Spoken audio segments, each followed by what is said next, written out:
This video was brought to you by Henson Shaving. Today, Arab states plan an emergency summit in response to Trump's Gaza plan, China's marriage rate plummets, and Kosovo's government loses its majority after yesterday's election. From TLDR News, this is your daily briefing for Monday the 10th of February, 2025. Egypt has announced that they'll host an emergency Arab summit in late February in response to, quote, new and dangerous developments, following US President Donald Trump's proposal to take over the Gaza Strip and resettle Palestinians elsewhere. While the White House has sought to clarify and dial back some of Trump's proposals, for example, saying that the US was not committing to rebuilding Gaza or sending over troops, Trump insisted on Sunday that the US would own the Palestinian territory. Trump said, "I'm committed to buying and owning Gaza. As far as us rebuilding it, we may give it to other states in the Middle East to build sections of. Other people may do it through our auspices.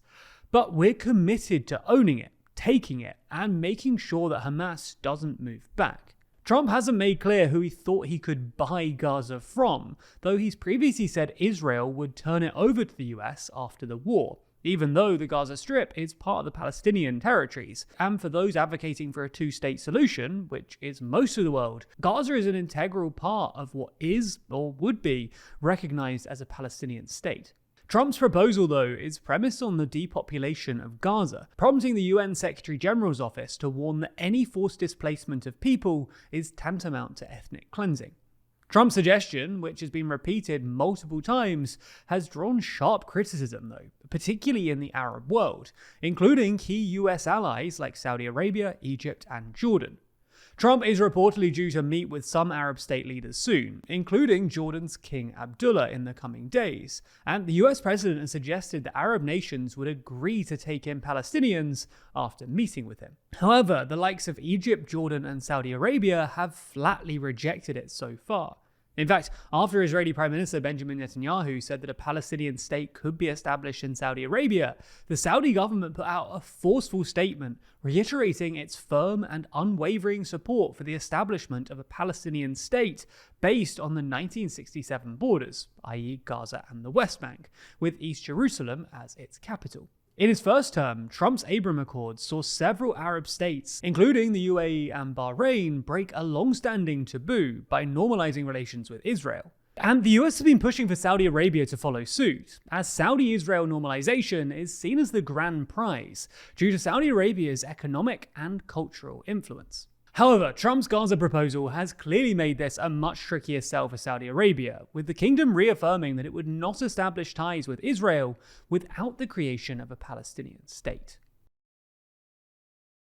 Before we move on to the next story, a quick reminder that the daily briefing is changing. From Monday 17th of February, we're becoming an audio-only podcast.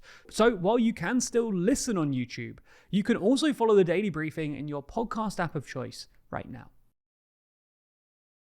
Next up, in China, marriage rates experienced a historic decline last year, as registrations plummeted by 20%, marking the steepest drop ever recorded.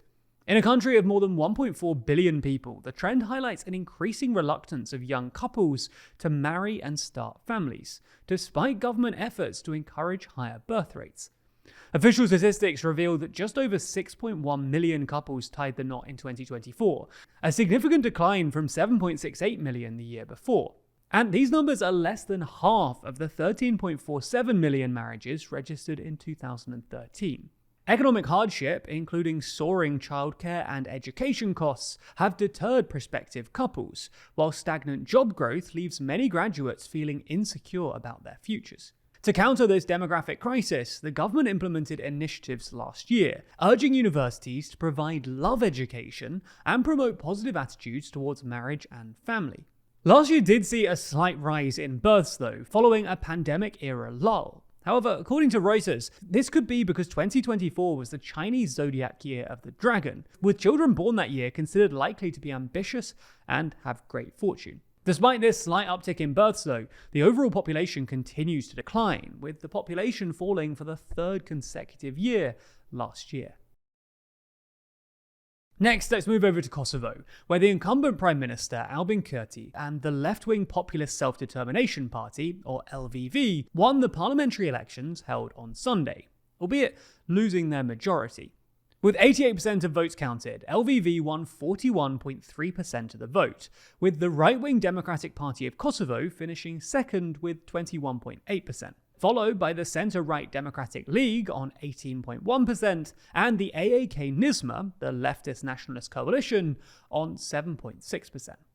The next step for Kurti will be finding a coalition partner, but this could prove to be a challenge, given Kurti's pro-Albanian nationalism and the need to compromise to break Kosovo's international isolation. Kurti's re-election also sets the country on a course for renewed confrontation with the US and Europe. Kurti's first term was marked by increased hostility and antagonism from the West towards Kosovo, as Kurti pressured Kosovan Serbs to accept Pristina's authority. That included shutting down Serbian banks and parallel governance institutions in the enclave, and forcing Serbs to put Kosovar license plates on their vehicles. Kurti also refused to honour a 2013 agreement with Serbia, mediated by the West, to allow Serb-majority municipalities in Kosovo to form autonomous educational, health, and economic associations, arguing at a political rally at the beginning of this month that his government will never say yes to such associations. In other election news, Ecuador also held its general election on Sunday, and it was a closely contested first round in the presidential vote, with incumbent President Daniel Noboa and his left-wing challenger Luisa González poised for a second-round runoff. With around 80% of the ballot boxes counted, Noboa leads with 44.5%, while González follows closely with 44.1%, surprising many with her strong showing.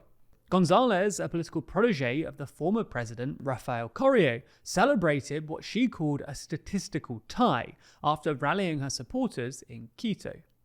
But this election underscores the South American nation's challenges surrounding insecurity and a struggling economy. Noboa's controversial firm-handed or mano dura approach to security and crime has led to the capture of some major gang leaders and a slight reduction in prison violence. Violence still persists though, and while violent deaths fell in 2024, they still remained at near record levels, and in fact last month saw more violent deaths than any month in the past 3 years, according to police data. Noboa's mano dura approach has not only raised concerns over its efficiency, but also sparked a debate over human rights, which is likely to persist into the second round of voting. Lots of people actively don't like shaving. After all, it's expensive, with brands selling overpriced razor cartridges filled with useless technology, and even if you do pay for all of that stuff, you're often left with a bad experience: razor burn, ingrown hairs, and irritation. That's a problem that Henson Shaving have aimed to solve with their razor, one that's actively designed to protect your skin. In fact, Henson razors are better for 3 reasons. Firstly, Henson's AL13 razor, which they produce at their aerospace machine shop, holds blades at a perfect 30-degree angle, extending the blade only 0.0013 inches past the shave plane. That's less than the thickness of a human hair, and ensures that the blade is supported properly, unlike many other companies' blades, which in turn makes sure that you have a far better shave for your skin. Secondly, they're just cheaper. Those fancy blade cartridges are full of single-use junk, which makes each individual blade vastly more expensive than it has to be. Henson's razor takes totally standard blades, which cost just a few cents, which means that you can save money and can afford to replace your blades more often, so that you don't need to keep dragging a dull razor across your face just to try and get value out of that overpriced plastic. Speaking of plastic, those other cartridges certainly aren't good for the environment either, with 2 billion razor cartridges thrown away every year in the US alone. That's not true of Henson's blades though, which contain 0 plastic, even in their packaging. If you want to try it out, then click the link in the description, add a razor and 100 blades to your cart, and then once you've done that, use our discount code TLDR at checkout, and you'll get all of those blades absolutely free. Using our link and our code also means that they know that you came from us, which really helps us out.